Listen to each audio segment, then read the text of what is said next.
this video, I'll be talking about my general approach to transcribing a piece and why that is my general approach.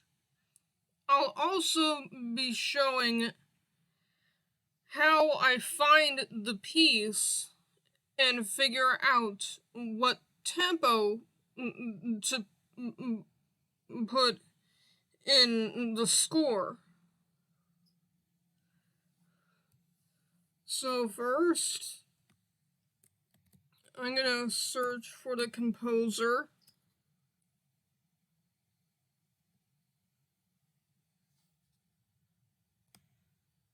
And then I'm going to find the piece that I'll be using in this video.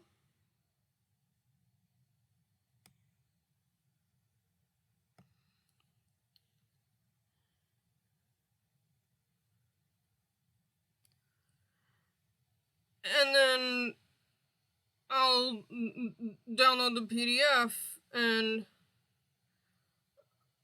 I had to wait the 15 seconds on MSLP. And then there we go. There's the score that I'll be using in this video.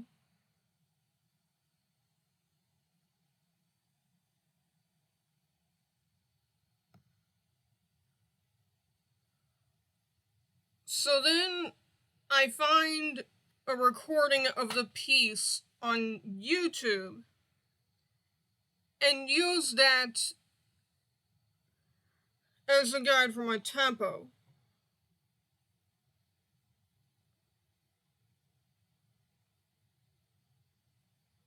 And I will start listening to it and then figure out what the tempo is.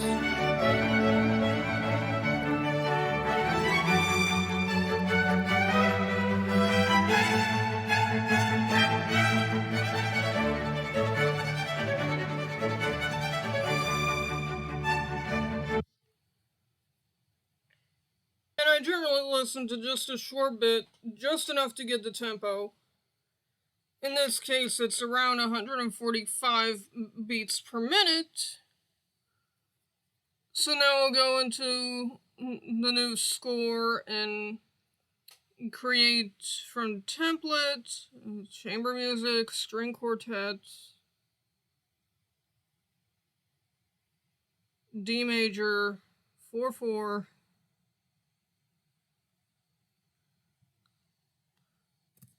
(145), and then I generally start with 150 measures for piano sonatas, string quartets, and other long non-orchestral pieces. I'll generally start with 50 measures or 100 measures for shorter works for said smaller ensembles. And I'll generally start with anywhere from 200 to 500 measures for something like a symphony.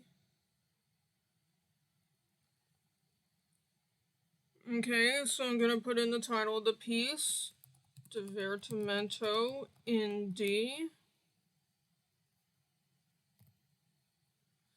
Composer, Wolfgang Amadeus Mozart. The nickname, if it has one, Salzburg Symphony Number 1. The catalog number, K136. And then I just leave the copyright area blank. And I click on Done.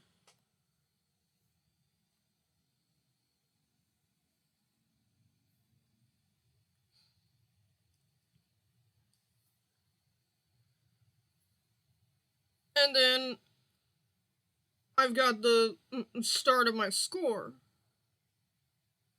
Now I'm going to edit the text of this tempo marking to be Allegro. And if you look in the properties, you can see that it's still 145 beats per minute, so that's all good. And now my general approach is to go from the top staff downwards.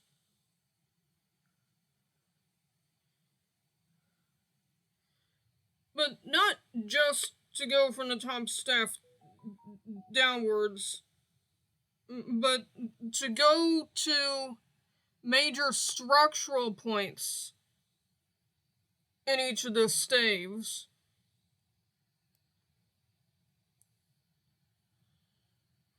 And when I reach a major structural point, like say this repeat mark in one staff, I'll go to the next staff and then do the same until I go all the way down to the bottom staff.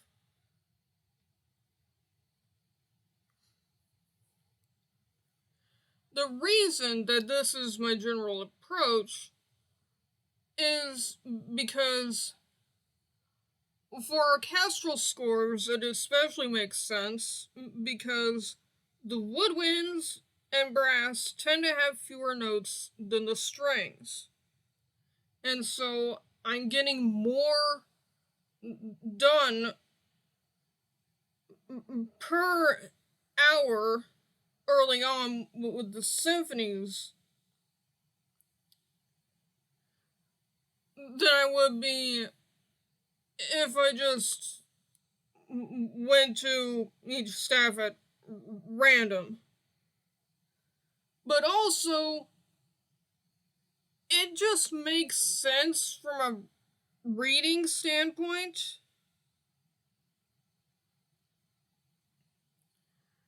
And it also makes sense that I'd use major structural points like repeat marks and final bar lines and key changes and sectional time signature changes as my structural points.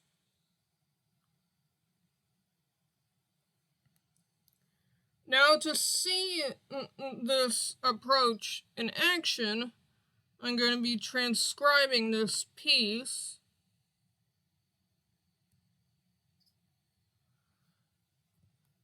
And I'll start off by putting a forte dynamic in all of these staves. And I'm going to adjust the balance a bit.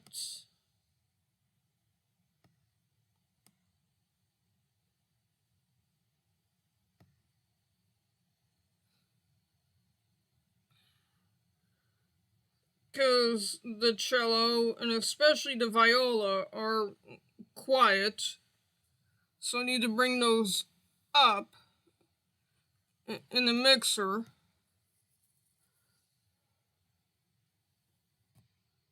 And now we'll start inputting the notes.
You can see I did a little mishap there.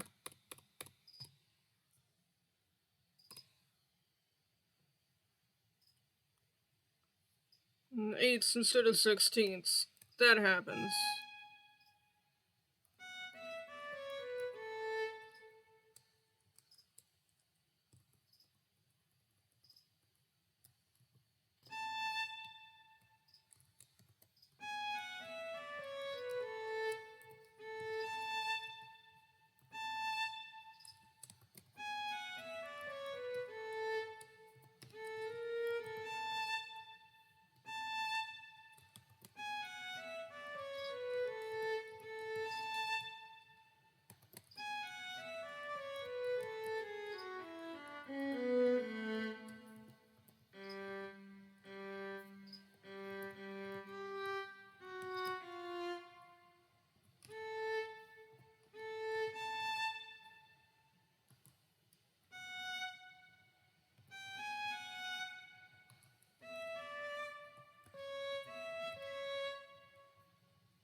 Then, once I reach the structural point, I will save the score so that I don't lose any progress in case it crashes. Or so I don't lose much progress in case it crashes.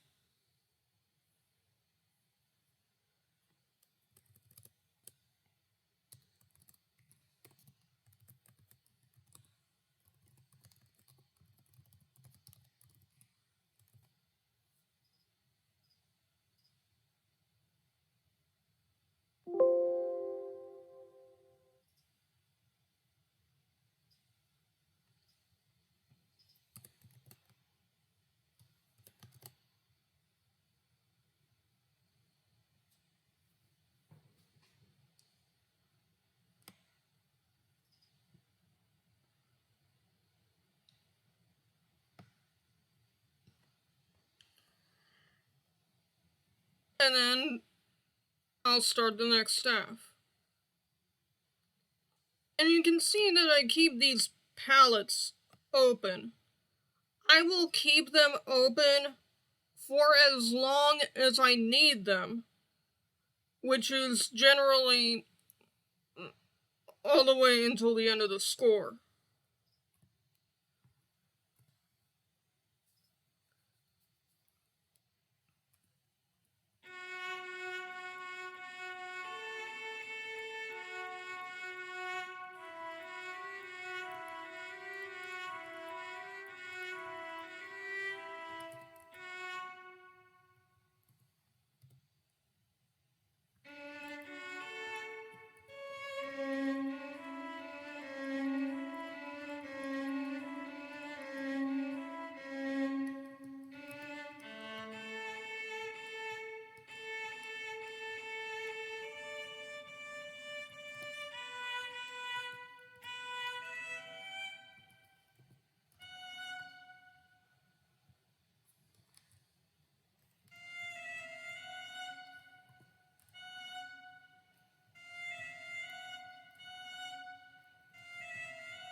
I'll save after I finish that staff, and then transcribe the next staff.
sometimes I have to work around bugs in either Muse score or Muse sounds. So, like, this trill will not play because there's this grace note that comes before it.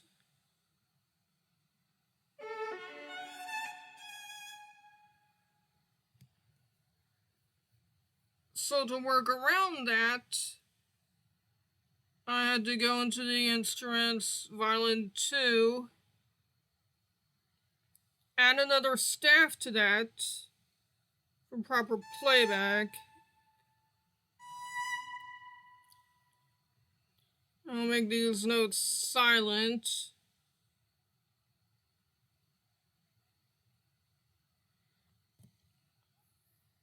And then I will put in what I feel is a good speed.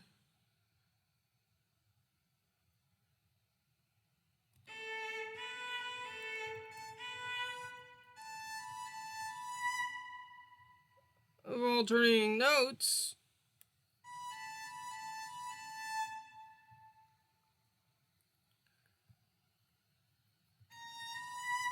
And then add a grace note.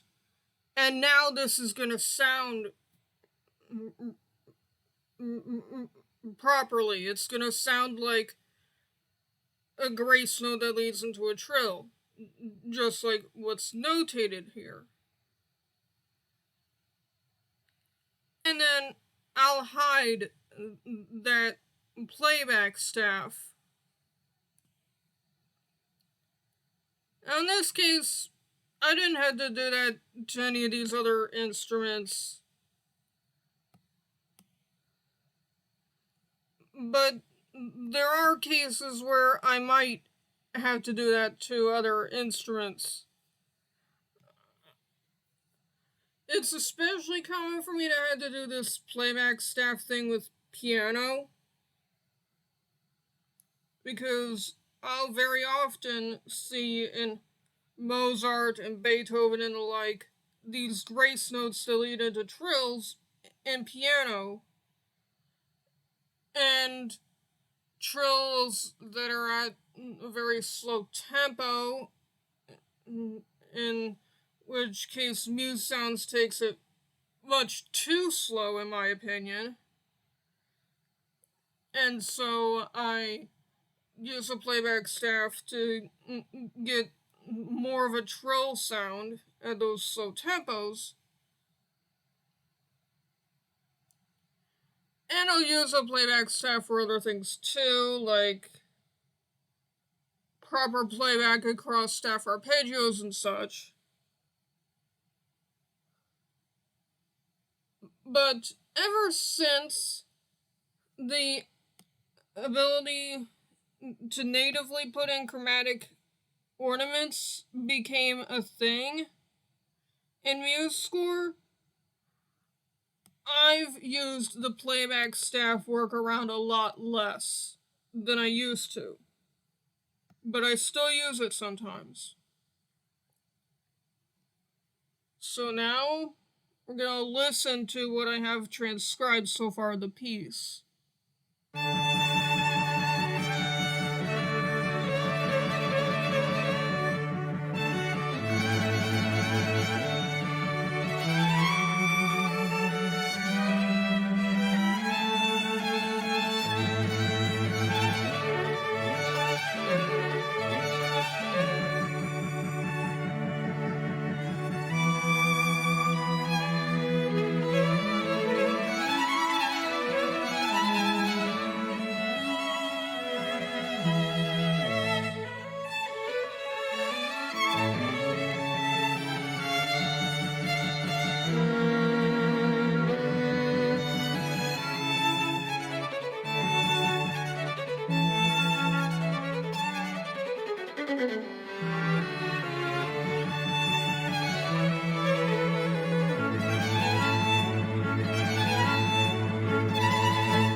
And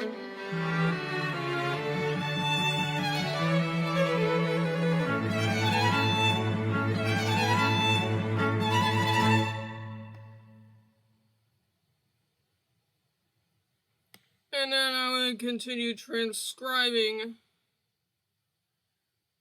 until I'm done with the movement. And then if I have even more time, going into the second movement, and possibly even the third.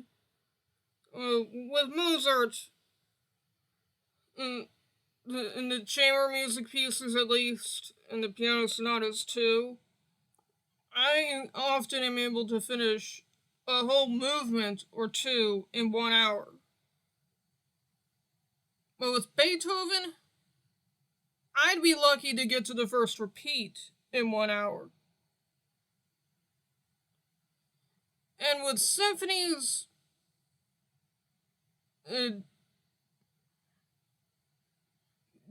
yeah, I'd be especially lucky to get to the first repeat in 1 hour. But that's my general approach to transcribing a piece, is to go from the top staff downwards, from structural point to structural point, until I'm finished with the piece. So in the next video, you'll be able to see the first of the deviations from this general approach. And it's one of the smaller deviations from this approach. It's for piano plus other instrument. So stay tuned for that.